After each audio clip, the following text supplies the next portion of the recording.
Welcome to the deep dive. Today, we're diving into something that really touches pretty much every part of our professional lives, how we communicate our ideas. Yeah, absolutely. We've all felt those presentation jitters, haven't we? That moment your heart, starts pounding and you think, oh gosh, is this carefully crafted message just gonna vanish? Oh, definitely. The sweaty palms, the whole deal. Right, but imagine if instead your voice didn't just get heard, but it really resonated, sparked action, created a real connection. That's the goal. That's the transformation we're exploring today. It doesn't matter if it's leading a virtual meeting or, pitching your next big idea face to face. And it's so critical because, the stakes are actually surprisingly high. It's fascinating how quickly you need to grab someone. How quick are we talking? Well, there was this Microsoft study, and it found the average attention span for a presentation is just, get this, 18 minutes. 18, wow. Okay. Yeah. So you really have to capture hearts and minds and fast. And this links right into the bigger picture. Research from Harvard actually shows that presenters who are effective, they're seen as more trusted, more credible. Right, which opens doors. Exactly. It directly connects strong communication skills to unlocking opportunity. Could be new projects, could be, moving up in your career.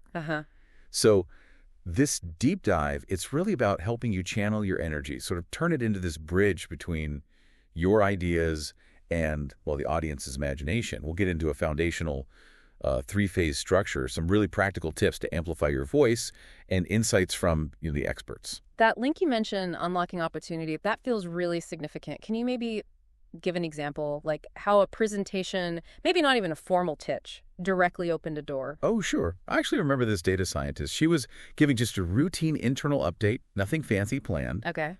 But she used really compelling visuals and framed it all within a narrative. Explained these complex findings in a story format. And her manager saw more than just data points. He saw, vision. And boom, she got tapped to lead a new innovation project. Just like that, from an update. Just like that. It's all about how you frame it, how you deliver it, which, brings us neatly to the backbone of any really strong presentation. That three-phase structure. Okay, let's break that down. It's all about the hook, then the content, and finally the call to action. So first up, the hook. Right, grabbing attention. Exactly, but not just, throwing out a general statistic. It's often much more powerful to drill down into a specific, tangible pain point that your audience is actually feeling right now. Okay, so instead of saying something broad like, imagine losing 20% of revenue to miscommunication, how would you make that hook sharper, more specific? You might say something like, look, in Q3 alone, our own internal audit showed an average of 4.7 hours per week per person lost just to cross-departmental miscommunication. Wow, okay, that's concrete. Right? That's basically 2 full workdays every month for every single team member. Yeah. It grounds the problem right in their reality, creates immediate relevance. They want the solution then. Okay, got it. That makes sense. Hook them with specifics. Then what? Then you move into the content. And when you structure this, think beyond just a simple list of points. You could use frameworks like SCQA, situation, complication, question, answer. SCQA. Or maybe the pyramid principle for really complex stuff. That lets you put your main idea right up front, then you systematically support it. Keeps things clear. Even with dense info, aim for, say, 3 or 4 clear segments. That structure really does soothe the nerves. I remember pitching this really complex project plan once, prepared like crazy, but my hands were actually, shaking. Been there. Yeah. But I remembered hook first. So I started with a story, actually, about how their main competitor was already using data in this specific way.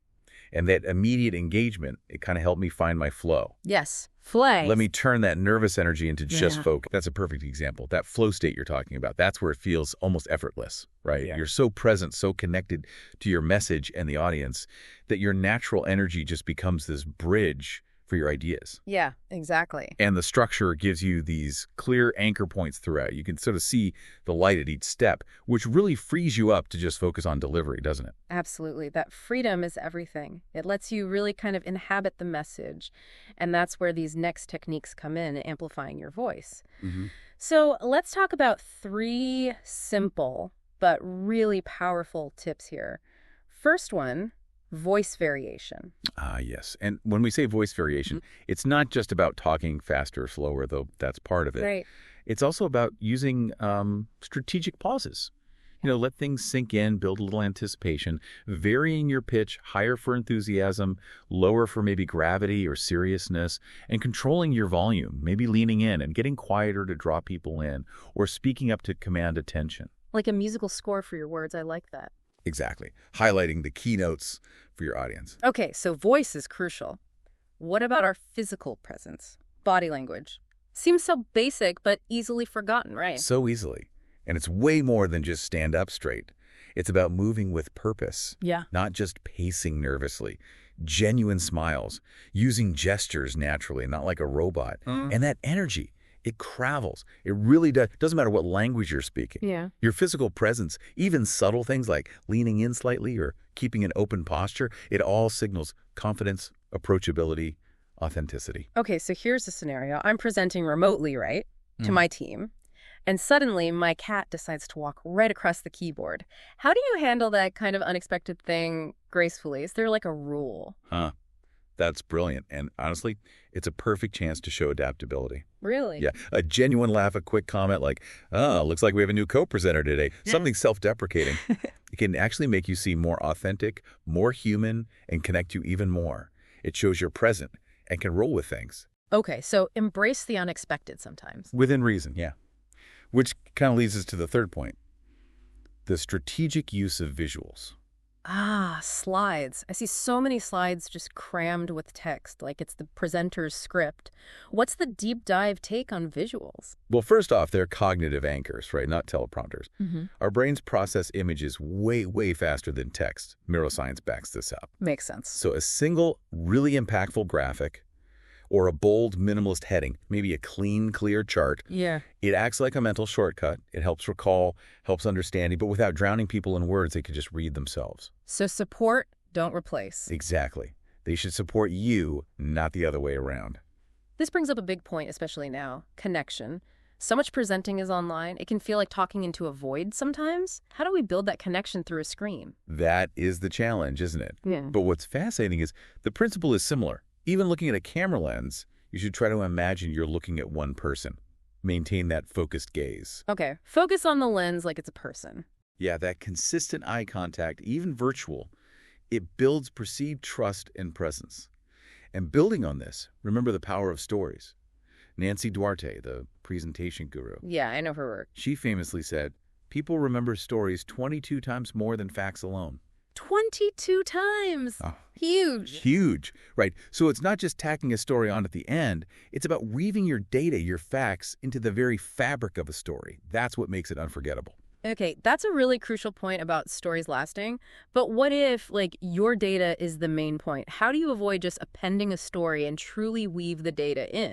That's where the skill comes in. Instead of here's the data, now here's a little story, you frame the data as the proof or the turning point inside your narrative arc. Give me an example. Okay, so maybe we saw customer engagement sliding for 3 straight quarters. Yeah. It's your data point. But then we rolled out this new feedback loop that's the action plot point. And look, the very next quarter, engagement scores jumped 15% data point as the resolution. See? The data drives the plot. Got it. The data becomes part of the story's momentum. Precisely. And speaking of structure holding things together, there's research from Toastmasters showing that speakers who use a clear structure are actually twice as likely to get high marks in evaluation. Twice as likely. Yeah. So structure isn't some scary constraint. It's empowering. It's the scaffolding that lets your brilliant ideas stand tall. Okay. That makes a lot of sense. So as we kind of wrap up this deep dive, let's pull together the main takeaways. Good idea. Remember that backbone? The 3 phases? Hook, content, call to action. Get that right and you're halfway there. For your hook, think specific problem, provocative question, something really relevant to them. For the content, maybe use a framework like that pyramid principle. Keep it to 3 or 4 clear points. Use vivid examples, minimalist visuals. Keep it clean. Exactly. And the call to action. Be super clear, super direct. Starting today, let's agree to a weekly sync meeting on this. Tell them exactly what you want them to do. This whole structure, it gives you anchor points, calms the nerves, and gives the audience clarity. And definitely reinforce that with the power of storytelling. Remember Nancy Duarte, 22 times more memorable than facts alone. Frame your data within a narrative. Make it stick. Make it stick. And remember, the structure itself is powerful, Toastmasters shows structured speakers score twice as high. It empowers you. Then there are the practical tips. Use that voice variation, slow down for key points, vary pitch, use pauses, use purposeful body language, move naturally, smile, gesture, energy travels, right? Right. Use visuals as anchors, not scripts. Clean graph, bold heading, less is more. And crucially, eye contact. Look at one person at a time, even if it's just the camera lens online. Build that direct connection. Okay, so here's your challenge for the week as you're thinking about all this. Try it out. Prepare just a 2-minute mini presentation, something work-related you know well. Just 2 minutes. Yeah, film yourself doing it, on your phone, whatever, then watch it back. Be critical, but curious. See how your tone, your presence, how it shifts even with a little practice, focusing on these things we talked about. Because ultimately, you're the message. Let your voice truly reflect your brilliance.